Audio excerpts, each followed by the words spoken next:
această noapte plină de stele.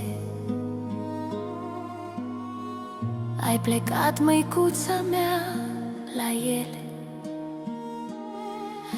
cu pas de lumină tăcut și blând, lăsându-mi în suflet dorul arzând. S-a frânt o lumină aici pe pământ, dar cerul te-a scris în veșnic cuvânt.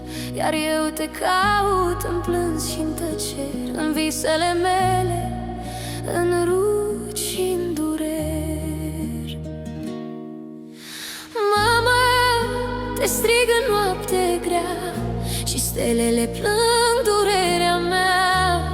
Din cer coboară glasul tău, sunt lângă tine, puiul meu. Mama, mai vino-n vis ușor să mângâi inima plină de dor. Învață-mă să merg fără tine prin viață, când pașii mei te caută prin ceață.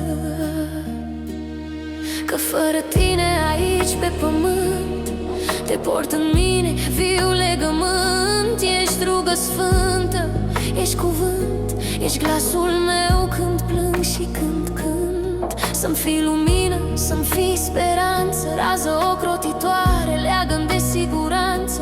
Floare divină, pulbere de stele, întoarsă în cer să strălucești printre ele. Te simt în vântul care-mi trece, în liniștea ce mă petrece. În fiecare m-am spus încet, când dorul meu devine